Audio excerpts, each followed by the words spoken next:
back. What's up, everybody? Ninja Well Done coming at you live. Post comedy night review. So, I just did comedy. It was my first time in over 6 months since the pandemic started. So, a short little story.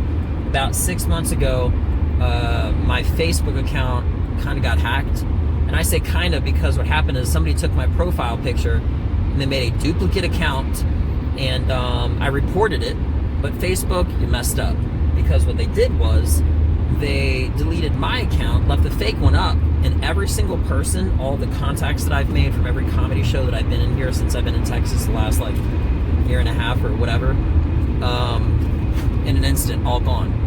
So I'm pretty much starting from scratch, but I learned a lesson. I got a website now, I get a mailing list, so I can just send out one email and everyone will get it regardless of the social media.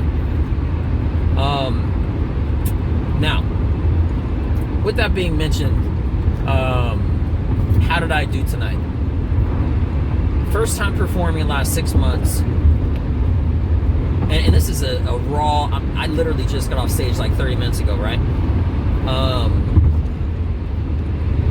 Lots of thoughts, a lot of feelings, and I'm trying to be as intelligent and logical and accurate as possible. If the crowd rated my performance on a 1 to 10, my honest assessment, they might say it was like, at the very best, a 9, at the very worst, maybe like an 8. Because I was consistently making everybody laugh for all of the old material. Now here's what the change up is. The old material lasted about 5.5 minutes. From the 5.5 minute mark, I had an 8-minute set.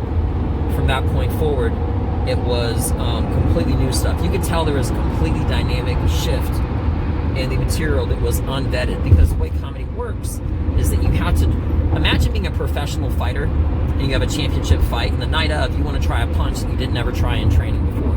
That is the equivalent of trying a joke on stage that you haven't ever tried before, especially when it isn't vetted. Now, I went into some new stuff. I gave the crowd some old stuff that I knew would work, and I also vetted some new stuff, and it was a learning experience as far as the new stuff goes. The old stuff, I know it's like a handy tool. I always know it works. 100% success rate, without question. But also my timing was off, you know. With the smaller crowd and people being spanned out a little, I honestly felt that my timing was a little off. Because part of comedy, a big part of comedy is timing. And I know I could have done that better. For example, when you're on stage and you start to build a rhythm with the crowd and stuff like that, you know when to hit them again, and when to hit them again, and then on and on and on. Because of and this isn't an excuse, me being away for 6 months, I started building up that momentum and doing very well, but I don't feel like I went into the material fast enough after they finish laughing. So ideally, directly after there's like a break in silence, that's when you pick up. Because let's just say that a crowd laughs at one joke for 4 seconds. You don't want to do a joke over them, right? So you start the second that they stop. If they stop laughing in 2 seconds, then you start after that, after they're done, whenever at that point is.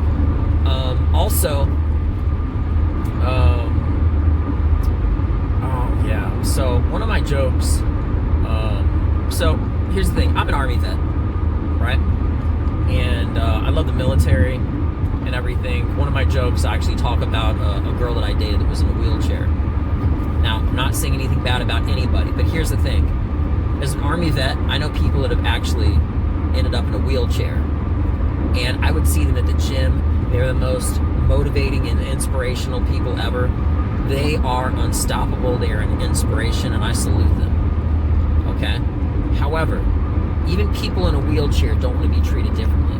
Even people in a wheelchair don't want to be put on a pedestal, and they don't want to. They don't want like special privileges. I'm telling you from experience, from people that I actually know, they hate that shit. Okay? But the thing is, there was a guy that was actually in a wheelchair, said this one joke, I was telling myself, I defended it, which is a part of saying the joke, is defending how and why and the reason of saying it, which is that nobody wants to be pitied. And people laugh at the joke and they agree with me. But with that being mentioned, I would never want to intentionally offend anybody in a way that was without class. And I haven't ever told that joke in front of somebody that was in a wheelchair. Maybe it wasn't, maybe they were just temporarily in one, you know? Maybe their foot wasn't feeling well, or they dropped something on it, whatever. I don't have a clue. But there's no way for me to edit what I'm saying, because it's already like, I already got it locked up, I got my set list, I'm ready to fire. So that was just one thing that I know I did well, but internally I really hope I didn't hurt that guy's feelings, because regardless of the circumstance, I know that those people that are in a wheelchair, for one reason or another, they work harder and they do more for equal or less results. I have nothing but respect for them, and that's part of what the joke has to do. It has to do with not giving it away, but it basically has to do with treating people equally, and not necessarily belittling, but not giving like preferential special treatment to someone, because you make people feel like they're less than you when you do that. I'm not saying you specifically, the listener, but I'm saying people in general. Okay? I mean, pride comes in a lot of forms, and people don't like to be pitied, you know?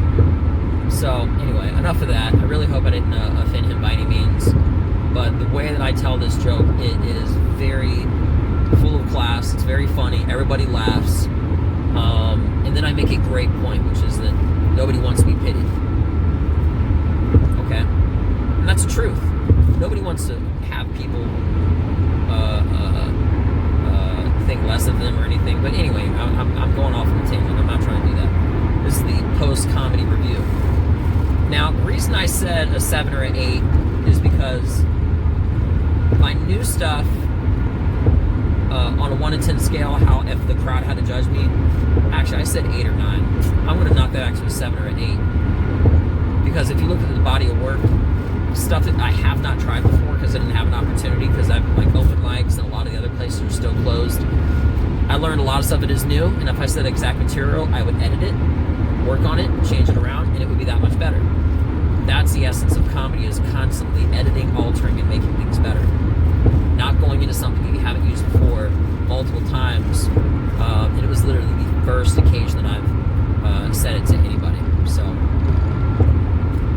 I didn't hesitate, but I kind of, the reason I'm telling myself it's the first time, it is the first time on stage, but I also tried it in parking lots and a few other things, but it's kind of hard to get a reaction for a middle of a joke without telling people the middle, and that's what I did. I didn't ever tell like the full story for some of the new stuff. But that's good. It was a learning experience, and I know with my new stuff what I have to do to fix it, how to sharpen it up, how to tighten it, and how to make it better. Now, how would I rate myself? Here's the thing. I have extremely high standards. And I really want this more than anything. More than anything. This is what I want. Now, before I get into how well I thought I did, I am going to make a side comment. I did great networking. I met a lot of great people at the show. And I'm finally starting, as I mentioned, my Facebook got messed up and deleted. I'm slowly starting to build up that base of people that would like to come out and see me. But you know what? That's the reason that I had to give them old stuff and make them laugh, and still work on new stuff so that I could get better and improve, you know? I feel like it wouldn't be fair and it wouldn't be challenging. Oh, that's something else. On a 1 to 10, I feel like I would give myself a 6 because I wanted to challenge myself and do crowd work for like a solid minute and just sort of feel the crowd and talk trash and joke around and mess around. And I didn't do that. So I let myself down. If anybody from that show watches this tonight, I intended on doing about a minute of crowd work and just sort of like really mix things up and just just get to know the crowd a little bit, just have some fun and be lively and improvise. But I didn't do that, and it wasn't specifically because I thought it would go bad. I knew it would go great. I can improvise without air, without problem. But I was also telling myself that I could always improvise later, and I wanted to try as much new stuff as possible. So that was kind of how I made that decision. Now, something else. I had an 8-minute set. 8 minutes, okay? Well, I stopped at the 7-minute mark, and that was actually a tactical, purposeful reason. It's not that I didn't have material. I did, 100%. But after I was done the old stuff, I was around like 5.5 minutes. I knew that if I continued past a certain point, I wouldn't finish on a high note. So I basically did some of my new stuff in this one story that I know is about 90 seconds long, about me going to like seeing this like Korean dentist back in the day. All in all, I would grade, the crowd might grade me as a B, and I'm just guessing at best, and I would grade myself a C. But see, me being critical on myself is part of what's going to make me great, because I'm always striving to be better. I'm always networking before, and that's another weird thing as far as networking after. It's not really possible right now to do all the things that I normally would. Normally, I would hug people and take pictures and do all that other stuff. I wasn't trying to be out of work for 2 weeks and get the corona, which is also a weird thing. I did as much networking as I could before the show, but I try to also respect their space, but still get in their space a little so that I could talk to them and stuff like that. What else? Oh yeah, so as far as the set minute goes, the last thing that you want to do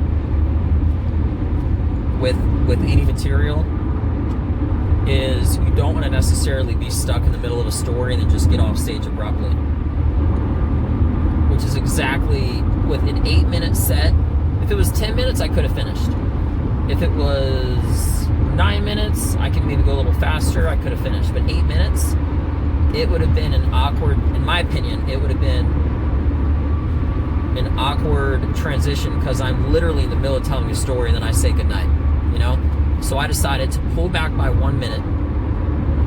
Okay, my total time of 7.5 minutes, of 8 minutes to 7.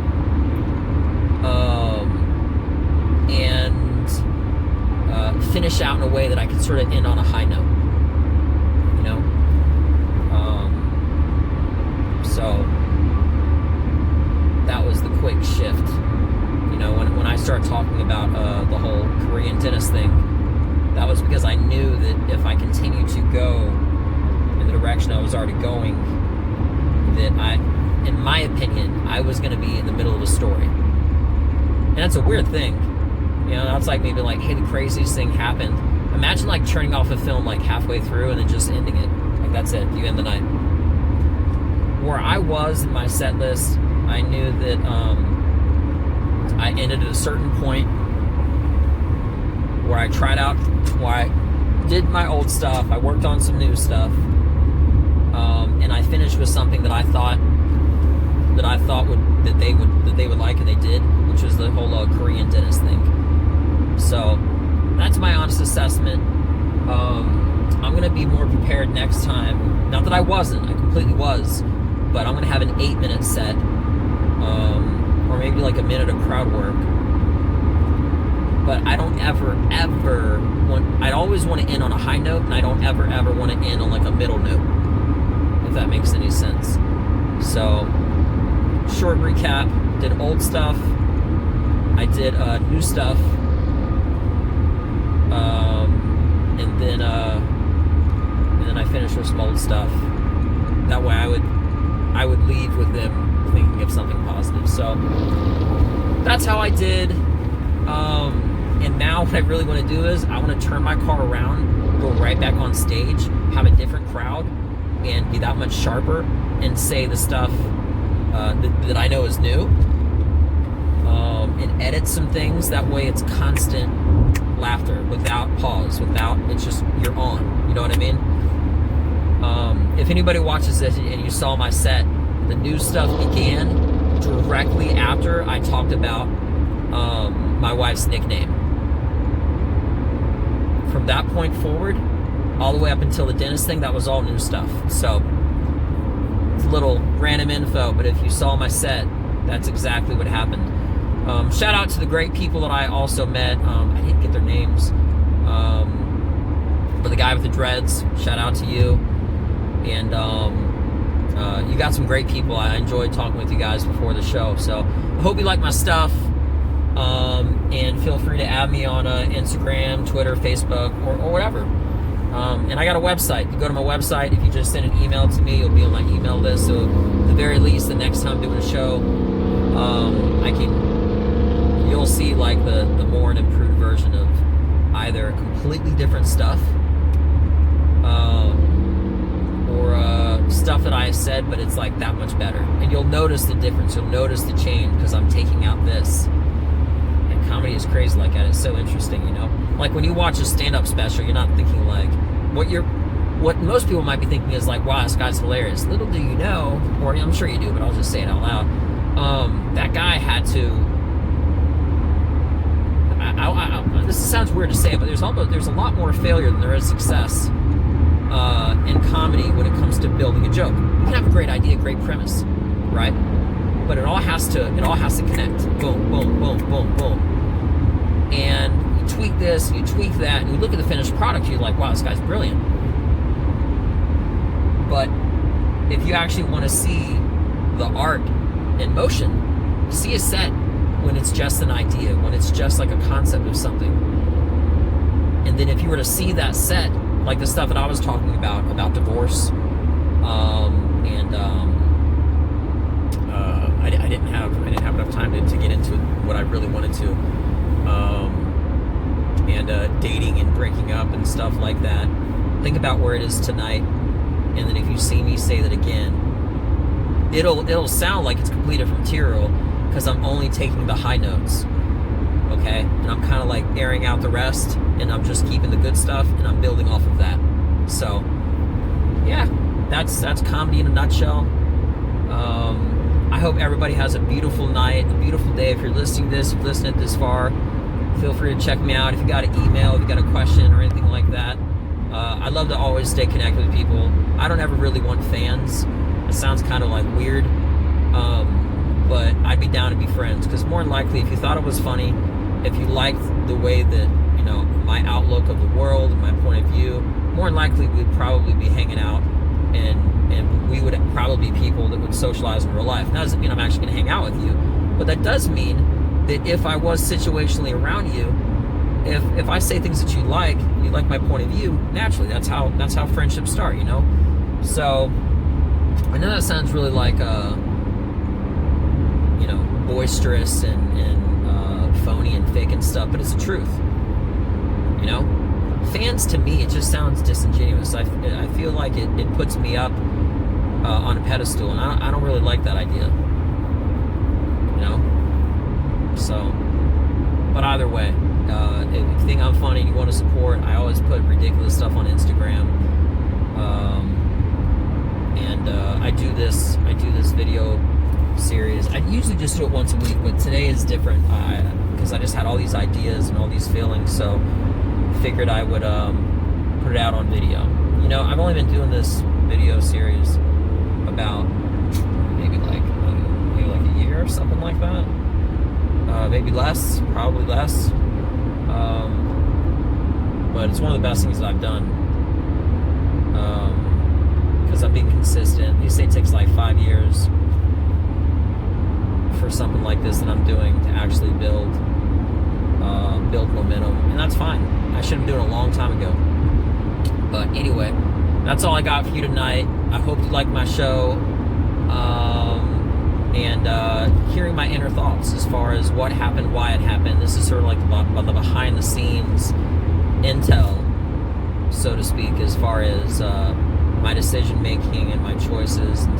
Oh, and not just that, on the fly, I was also told, and it's not a big deal, but it's something small, that I had to bring up the person before me, and I was perfectly fine with that too. But it's just one more thing that I evolved with. But yeah, I just had to make sure that I said his name correctly. And it was Sib Raza. That's what it was. So anyway, hope everybody has a beautiful rest of your day. Thank you for your time. I'm Benji Well Done. Check me out. Peace.